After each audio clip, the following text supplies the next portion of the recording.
In December 2023, an engineer at an Intel facility in Arizona held up a small, transparent square of glass with a chip mounted on it.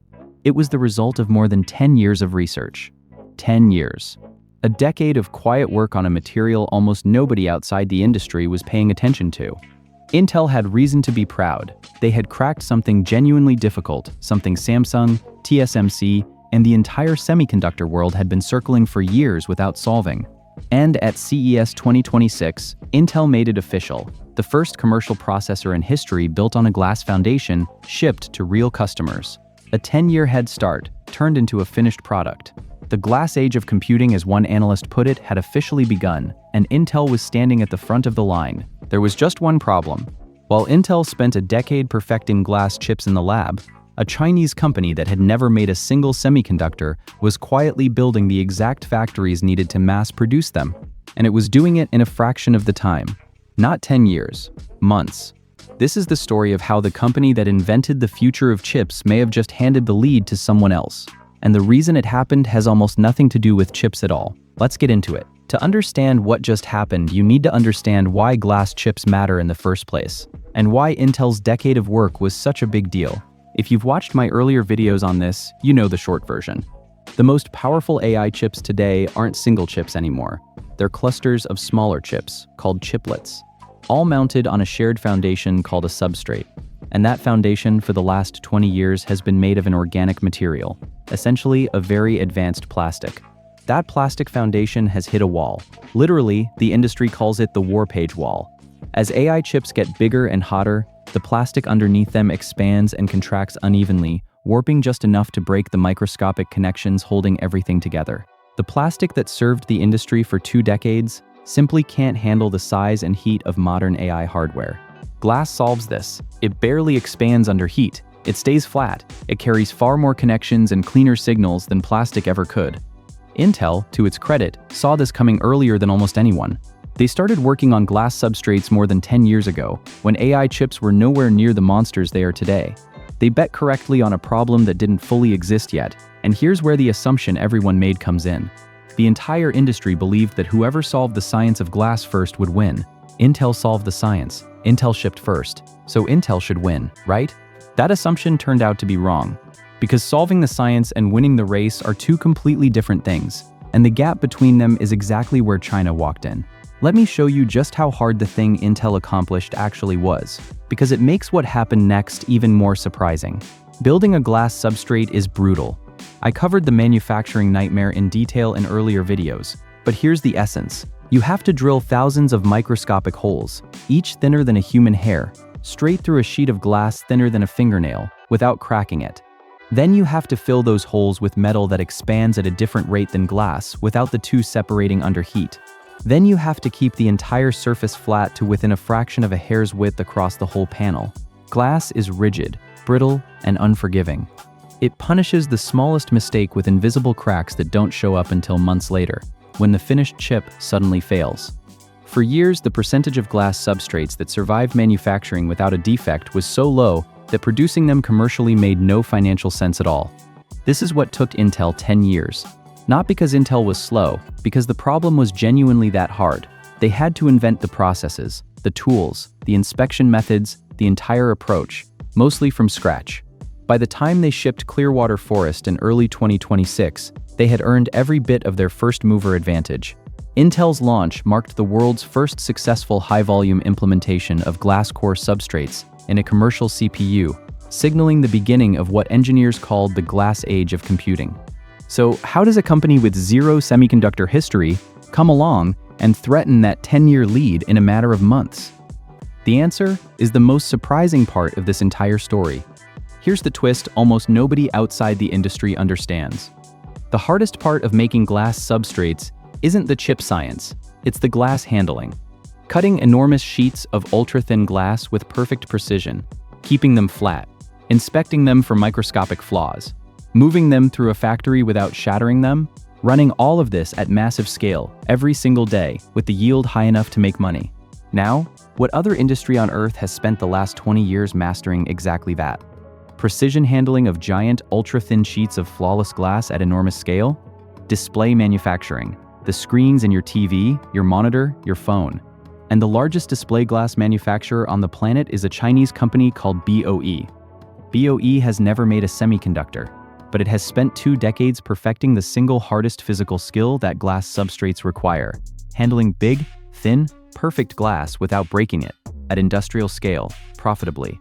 The factories are already built, the expertise already exists, the equipment is already humming. China's ability to repurpose existing LCD and OLED production lines for semiconductor glass has given it an unexpected speed advantage over global giants like Intel and Samsung, who have been researching glass substrates for years. Everything you do online is being watched: your provider, advertisers, even governments. NordVPN encrypts your connection, hides your location, and unlocks the open internet from anywhere. Grab the deal, link in the description. Think about what that means. Intel had to learn glass from a chipmaker's starting point. BOE is approaching it from a glassmaker's starting point, and it turns out the glass was always the hard part. Intel spent 10 years learning to handle a material China had already mastered for a completely different reason. That's the 10 years versus 10 months. It's not that China is smarter or working harder. It's that China was already standing at the finish line of the hardest part of the race, holding skills it built for televisions, while everyone else was still figuring out how to run. This isn't theory, it's happening right now, and the pace is genuinely startling. By January 2026, BOE had already transitioned from small pilot lines to full-scale panel production, leveraging its expertise in ultra-thin glass to produce substrates with ultra-low warpage. Mass production is being targeted on a timeline that the rest of the industry simply isn't matching. And it's not just BOE. The entire Chinese supply chain is mobilizing at once. Visionox, one of China's leading display manufacturers, is investing 5 billion RMB into a new project that accelerates its glass substrate work. On the equipment side, Chinese manufacturers such as Hans Laser have begun delivering domestically produced laser drilling equipment for the through-glass via process, addressing one of the key bottlenecks in glass substrate manufacturing. And packaging companies, including Tongfu Microelectronics, have already developed the through-glass via packaging capability, with product-level applications expected between 2026 and 2027. Here's the strategic detail that matters most. According to industry sources, Chinese suppliers are deliberately trying to stand up entire manufacturing flows all at once to shorten time to market, rather than scaling up incrementally the way the rest of the industry does. That's the difference in philosophy in a single sentence. Intel built glass chips the careful way, one validated step at a time, over a decade. China is building the whole chain simultaneously, in parallel, racing to volume. One approach is methodical, the other is explosive. And in a market where being first to high volume is everything, explosive tends to win.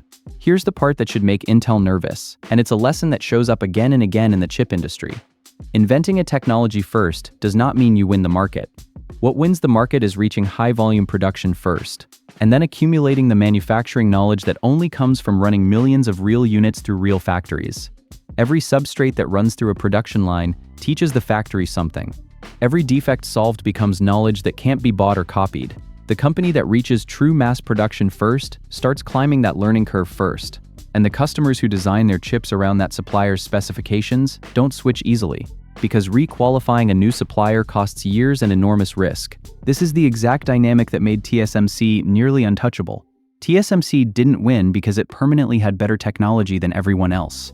It won because it reached massive volume first, learned faster than anyone could catch up, and locked in customers whose own roadmaps became dependent on it. Intel, ironically, has spent years on the painful end of that exact lesson, being technologically capable but behind on volume manufacturing. Now the same pattern may be repeating, except this time Intel is the one holding the early invention while someone else races toward the volume. Intel invented the glass chip. But if BOE reaches reliable mass production first, using its 2-decade head start in glass handling, then the manufacturing knowledge, the customer relationships, and the cost advantages could accumulate on China's side of the board. And those advantages, once they compound, are extraordinarily hard to reverse. Being first to invent gets you a headline. Being first to volume gets you the industry. Now let me be straight with you, because I don't want to overstate this and have you call me out in the comments. China has not won the glass chip race, not even close to over. Intel genuinely shipped first, and that real, commercial first-mover advantage matters enormously. Intel currently holds the first-mover advantage, and Samsung is targeting mass production in the second half of 2026 with a pilot line already producing samples. This is a four-way race between Intel, Samsung, TSMC, and China's manufacturers, not a finished story. And there's a real catch on China's side too. Glass is famously fragile. Industry analysts caution that the mass production timelines being touted across the board are overly optimistic because glass substrates are extremely fragile. Microscopic impacts during cleanroom transport can shatter an entire panel, and the adhesion issues between smooth glass and metal routing aren't fully solved. Some analysts think large-scale commercial penetration won't really arrive until 2028 for anyone, China included. So the honest framing isn't China crushed Intel. It's something more interesting. Intel spent a decade earning a lead that China's display industry may be able to erase in a fraction of the time. Not because China out-invented anyone, but because the hardest part of this particular race happened to be something China had already mastered for televisions. That's a genuinely different kind of competition than the chip world is used to. And it's why this race is suddenly wide open when everyone assumed Intel had it locked. Here's my honest opinion. What fascinates me about this story is that it completely upends how we usually think about technology leadership. We assume the company that invents something first and works on it longest deserves to win. And usually, we assume they will. Intel did everything right. They saw the future early. They invested for a decade. They shipped first. By every traditional measure, they earned the lead. And it still might not be enough, because the decisive advantage in this race didn't come from the lab. It came from a factory floor in China that was built to make TV screens. The skill that took Intel 10 painful years to develop was something BOE had been quietly perfecting the whole time for a completely unrelated product. Sometimes the most important advantage in a technology race isn't the technology at all.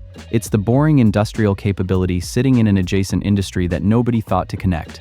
I think the next 2 years of this race are going to surprise a lot of people who assumed the inventor automatically wins. The lead Intel built is real, but it is absolutely not safe. Here's my question for you, and I really want your honest take. Does the company that invents a technology deserve to win the market? Or is it fair game for whoever can manufacture it best, even if they showed up years later with skills borrowed from a totally different industry? Is that brilliant strategy, or is it unfair? Drop your real opinion in the comments. I read them all, and this one's going to divide people. If you want to keep following this race, and all the others where the expected winner suddenly isn't, subscribe to Eastern Engine and turn on notifications. Glass, diamond, silicon, the entire foundation of modern computing is being rebuilt right now, and the story is moving faster than almost anyone realizes. Thanks for watching. I'll see you in the next one.